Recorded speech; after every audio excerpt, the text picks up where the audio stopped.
Thank you. And now I'd like to introduce our speaker tonight, who is Ronnie Robbins, who wrote the book that we all read called Hands of Gold. So Ronnie, welcome. We're happy to have you.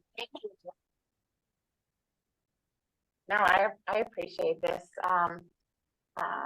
You know, I've got some friends here, some people from my, oh, we can do that. Okay. I'm still looking that way, even though you all are on the screen, or so you see the side of me, but you get the idea. I just want to say how grateful I am for this opportunity. And also just, I've got a few people from my synagogue who know me well, and I think I've written about 2 of you that are here. Like, I've written stories for the Jewish Times about different things involving your family and your family too. So I'm in good company, and I know that you all are very supportive, and you can't even imagine, you're the first group that I'm telling this, and my husband doesn't know I'm going to say this, but I got laid off from my full-time job on Monday, but just hearing these positive comments just means so much to me. You know, to know that people enjoyed my book. Really, it was just a downsizing. It wasn't anything about me, but big companies downsize. And so I wanted to be part of a big company. That's what happened. So most people know that I used to be at the Atlanta Jewish Times, and I was, the Jewish Times sponsored me in the book festival too. So I've had some speaking engagements before, and I don't know if you all have heard me before, but I hope I'm going to do something different today. So, you know, this has been a tough week. Forget what's happening to me. Let's think about, you know, in the past week, what I went through on Monday, and losing a job doesn't even compare to the horror and what all we're, you know, this sadness that we're feeling. So I do want to recognize that. How that has anything to do with my book is because, and you would have learned this by reading it, is that this has to do with a family saga that struggles, and the lead character is struggling to survive. It also weaves in the Holocaust, the trauma of that period of history. And we all know we're all going through a little bit of trauma, and certainly the people who have lost loved ones or are concerned about their loved ones are going through it still. So we know how that makes us feel. We mourn the family losses, the relationships. We feel the pain because there's only like 1 degree of separation between us and them. You know, there, but for the grace of God, go we, us. So I hope you found those kind of connections to a lesser extent in this book, that you felt the emotion of the main characters, because history repeats itself, and it's very much why the book is still relevant today, is because of those kind of stories about family.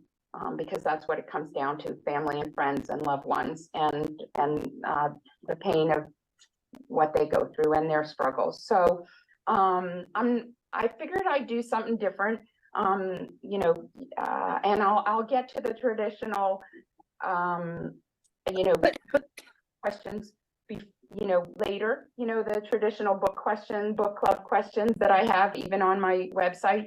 But I thought we could learn a little bit about, I thought I'd give you some context for the behind the story, the story behind the story. So I'm gonna try to figure out how to do this, and maybe Kathy can help me if I screw it up. Maybe. So you got this, you saw this, some of you, when you, now what do I do? Did I already do it wrong? I think. I think I already did it wrong. So maybe go back to that little, already did it wrong. End show. We'll end the show. I can figure out that. Okay, now you tell me what I'm supposed to do.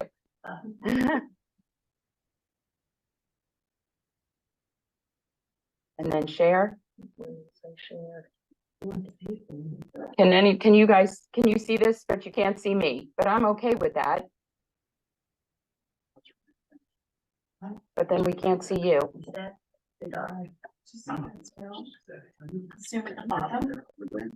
Oh, do you have to get the Zoom here? Zoom right there? No, let me try to do it. Yeah, there's your Zoom meeting. Yeah. Here we are. And then share screen. And then share, so I think we got it.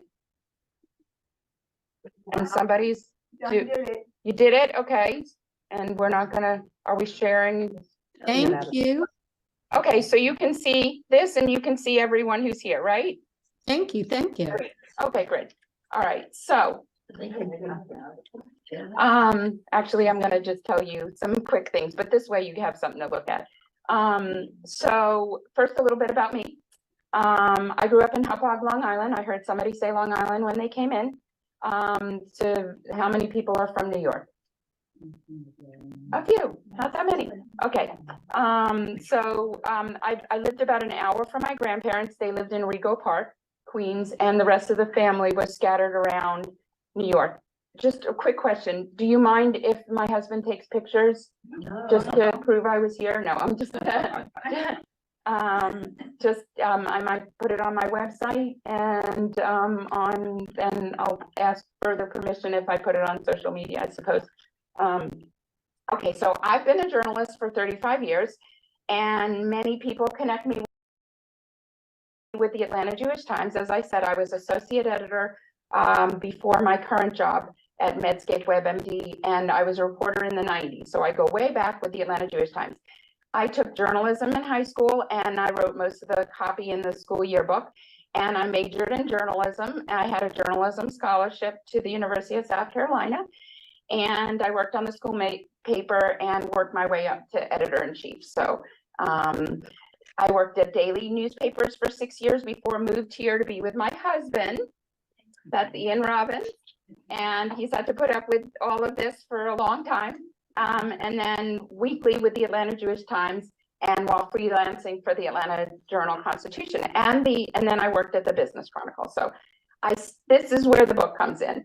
I stayed home when my second child was born to raise my kids and freelance and write this book. I should mention that Linda Weinroth was the education director for my children's Hebrew school at Congregation Etz Chaim. So we have a strong, I'm also the usher at Etz Chaim. I don't know if you have an usher here, but that's my Saturday gig. So I wrote this book while raising my children. My grandfather left his life story on cassette tapes. We remember cassette. How many people remember cassette tapes and cassette recorders? So in case you need a refresher, I have a similar cassette player back there. That's exactly, my husband may be like Vanna White and show it to everyone, but it is a Panasonic, just like, I believe it's is it a Panasonic, Ian? Just like the book. And then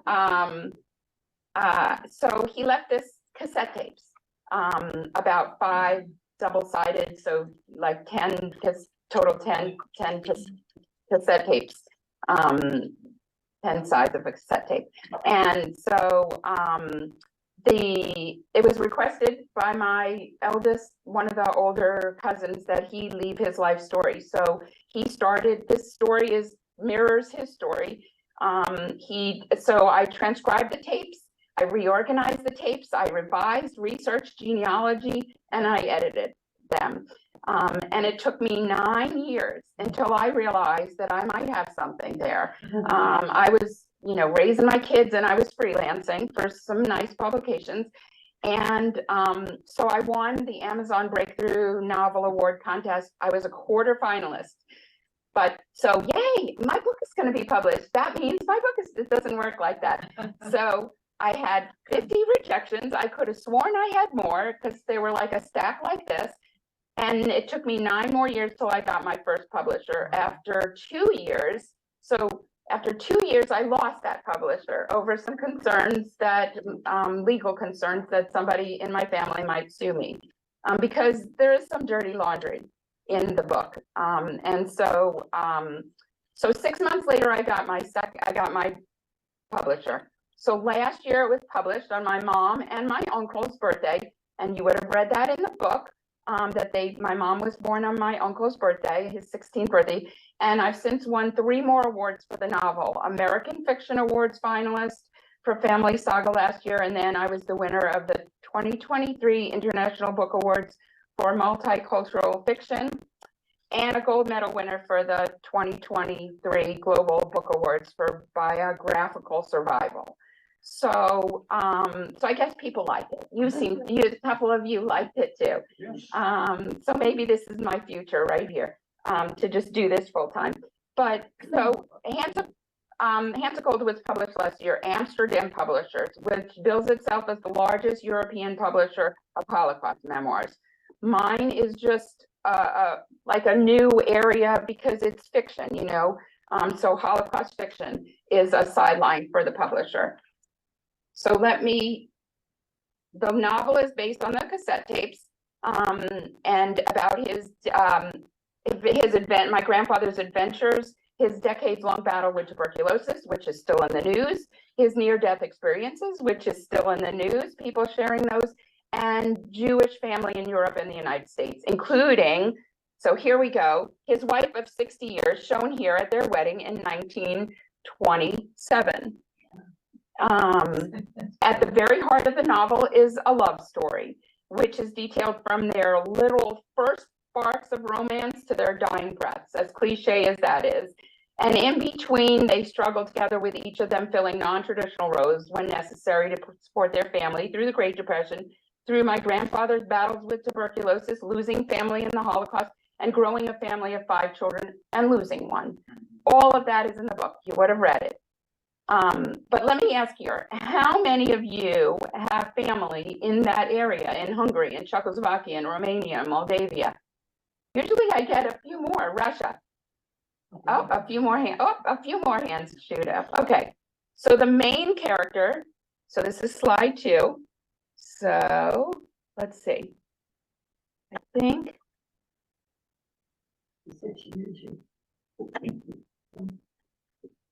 Can you all, everyone still sees this, right? Okay, great. So it's hard to see everything, so I'm going to point out some things. Okay, so the main character, Sam Fox, was from a shtetl called Znatsuwa, spelled, if you can understand this, Znacevo, or as I call it, Jakovo. So in the novel, so that's not far from Monkashevo or Munkash in Hungary, and you can see that sort of in the middle, and it's circled and pink. Do you see that? Okay.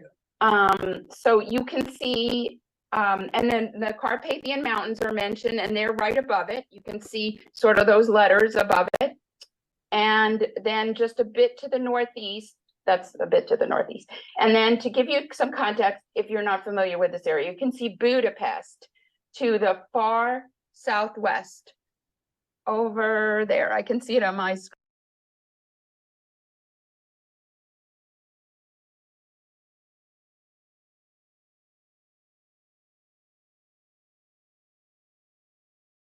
screen, but do you see Budapest over that way? Okay, so it's to the far southwest, might be down from where I'm pointing. And my grandmother was from Yasi, to the far east. Yes, and that's circled.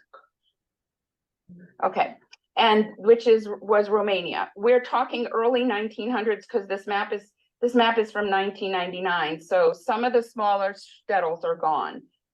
And what you can't see is that Auschwitz is very much at the top above Budapest.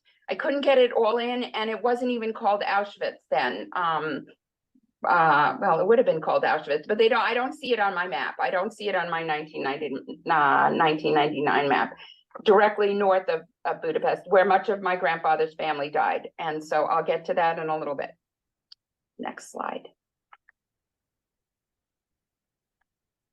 Family tree. So this book is fiction because I changed all the names and made up all the dialogue and took some liberties with the facts to make it more interesting. But as I've told some of you, it's based on real people. This is the family tree of my grandfather, whose real name was Simon Farkas. You can see him listed in this on the left-hand side, and the second at the bottom. His Simon Farkas, it's towards the bottom of that first group. And he was the sixth of 9 here in the second set of children. And you remember reading how Moshe Farkas married, well, yes, Moshe married Yetta. Well, this is the real story, is Moshe married Yetta, and they had 4 children, and then Yetta died in childbirth. And then Moshe remarried and had 9 more with Frida, who happens to be Yetta's sister, right? So you remember this? Yeah. It's at the beginning of the book. So I worked all of that in. And, you know, this kind of relationship where somebody dies and then the sister comes in, this is in the Bible. And it also happened like to keep things insular for the Jewish community, marrying within themselves, instead of going out and marrying outside. I think that's why I heard that's why we have some cancers among the Ashkenazi. So take note of a few more things for this family tree. You can see the first family lived in Mukashevo and then moved to Janatsua, which is, you can see I don't know if you can see it, it's pretty tiny, but the eldest, and you might be able to see this, the eldest of the second set of children and the youngest died in Auschwitz. Now, what I learned, I called my mom today and I said, Mom, how many times did they go to Israel? And she said 3. I said, was that when we went for my brother's bar mitzvah in 1983? And she said, I don't think that was the first time. And so some of the children survived and they are in Israel, because she said that we have some family still in Israel, not in Gaza. But anyway, you all probably have found people there too. So many of Shmuel's in this second set over here, many of his children died, more than half. And you can see one died in Ebensee. I didn't know that concentration camp, but it's in Austria. A total of 11 family members. Did you say Ebensee? Ebensee, Ebense. Yeah, I've been there. Okay, so I had not heard, it's not one of the main concentration camps, so. Ebensee is where Mendelssohn's summer home was. Okay, And I knew a family who had inherited part of that, and it's a long story, but there's concentration camps that were there. and I never heard about the Okay. comments, about the All right. So a total of 11 family members died in the Holocaust from this tree. Also note how 3 of the siblings in the second set died in the United States. So my grandfather, Simon, died in New York in 1992, his brother Hyman soon afterwards, and Sam in Pennsylvania in 1996. All of this works into the novel. Though my grandfather is not a survivor, what was it like for those who left and made their way to the United States while the rest of the family stayed behind to die in the Holocaust, to hear about that tragedy, to live with that guilt, if only they had done more, and what if they had stayed longer? And so I try to take you to that and make you feel that in the book. And that's sort of a different perspective. And I'm sorry that there were tears at certain points, but I was trying to evoke emotion. So, you would ask yourself. So I also want to let the reader go back and feel like this, what if it was you? And ask some of the same questions. It's a different perspective than what we're used to reading about in Holocaust related novels. Okay, so more people in, yes, okay, more people that were in the book. On the left are my great-grandparents, and on the right, their marriage certificate. Note the Mukashevo, Hungary. Well, you guys are blocking it, I think, but yeah, that might be blocking it. But anyway, It's in the right-hand corner, believe me. And I've got copies, you can check it out behind me, but, in the back, but, Mukashevo is in the right corner. So this was 1900. This is from 1900. You can see 1900 listed here in this beautiful script that they used back then. And these are some of the materials that I found. My cousin shared with me when they learned I was writing this book. And then I also found things in the National Archives in Morrow, Georgia, and at the Church of Latter-day Saints Family History Center in Roswell. So since I started my research in 2000, it was before Ancestry.com and other online genealogy resources. So I had to travel around a bit and pull documents the old-fashioned way from microfilm and microfiche and researching census data. So, okay, so here is a picture from this. It's not as easy, it's grainy because it was like on a copy, but my relatives heard I was interested in family genealogy and health. The cousin went to visit the area where my grandfather lived. And you'd think this was the 1950s from the cars, but it was actually 1998. And so it was actually on my son's birthday, who's named after his grandfather, would you believe? But irony, destiny, everything is like part of, we all find that works into our lives, and so it's no surprise that that was that happened on that day. But okay, so this is my grandmother's family tree, and you will not be able to see this, but some of the boxes along the far left of the page, some interesting details I pulled from this tree for the novel. From Montreal, the family moved to New York with only 50 cents in their pocket. Moshe Mayer made a brief visit to his son Shloimi in Montreal, but finding no Jewish, I think they meant Yiddishkeit or Jewish observance in America, returned home never to see his descendants again. So it wasn't Jewish enough, they went back. Family left in Europe are known and presumed to have perished in the Holocaust. One relative survived and wrote to Shloimi from Israel in the early 1960s. So next, note the second column, you won't be able to read it, but there are different columns, and in the middle are my grandparents, Simon and Leah. And at the very bottom, I draw your attention to you can't see it again, but Lewis Smith, in a very small print, it reads, married and an old cousin, Sarah Leah. So remember, Simon and Sarah married, but she had a previous marriage to another cousin on this list. That's my grandmother, Sarah Leah. All factoring in my novel's name change to protect the innocent. My grandmother was married before, and they had their first child soon after they were married. You read the novel, you know about this convoluted relationship. So this is census information.